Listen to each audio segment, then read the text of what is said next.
বিশ্বকাপ ফুটবলে ১০৪ ম্যাচের মহাযুদ্ধ। ৩ দেশের যৌথ আয়োজনে জমে ওঠা আসরের শেষ হাসি এসেছে স্পেন। ফাইনালে আর্জেন্টিনাকে হারিয়ে শিরোপা জয়ের পাশাপাশি ব্যক্তিগত পুরস্কারেও দাপট দেখিয়েছেন স্প্যানিশরা। আর সেমিফাইনালে পথ হারানো ফ্রান্সের সান্ত্বনা এমবাপ্পের গোল্ডেন বুট জয়।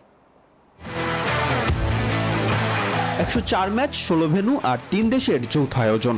এক মাসেরও বেশি সময় ধরে নাটকীয়তা, চমক আর উত্তেজনার পর বিশ্ব ফুটবলের নতুন কিং স্পেন। আর্জেন্টিনাকে হারিয়ে লামিন ইয়ামালদের ঠোঁটের স্পর্শে সোনালি ট্রফি। সব কষ্টের অবসান ঘটিয়ে বিজয়ীদের সামনে আসে সেই কাঙ্ক্ষিত মুহূর্ত। গোল্ডেন ট্রফি জয়ীদের হাতে তুলে দেন যুক্তরাষ্ট্রের প্রেসিডেন্ট ও ফিফা সভাপতি জিয়ান্নি ইনফান্তিনো। এরপরই সতীর্থদের সঙ্গে উচ্ছ্বাসে মেতে ওঠেন স্প্যানিশরা।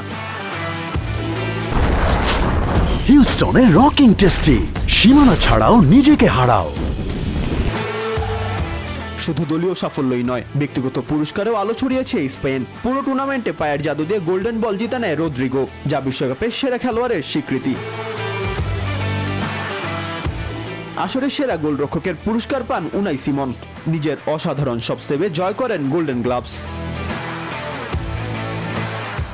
এদিকে ভবিষ্যতের বড় তারকা হওয়ার ইঙ্গিত দিয়ে পাউ কুবার্সি অর্জন করে নেন বেস্ট ইয়াং প্লেয়ার সম্মাননা। অন্যদিকে এবারের বিশ্বকাপ আসরে ১০ গোল করে গোল্ডেন বুট জয়ী ফ্রান্সের এমবাপ্পে। ৩ বিশ্ব আসরে অংশ নিয়ে ২২ গোল করে বিশ্বকাপের সর্বোচ্চ গোলদাতার খেতাব তার দখলে। দলীয় শ্রেষ্ঠত্বের পাশাপাশি ব্যক্তিগত অর্জন মিলে বিশ্বকাপ যেন নিজেদের করে নিয়েছে স্পেন। শিরোপা, গোল্ডেন বল, গোল্ডেন গ্লাভ ও বেস্ট ইয়াং প্লেয়ার সব মিলিয়ে ২০২৬ বিশ্বকাপ স্মরণীয় হয়ে থাকবে স্প্যানিশ ফুটবলারদের সোনালী অধ্যায় হিসেবে।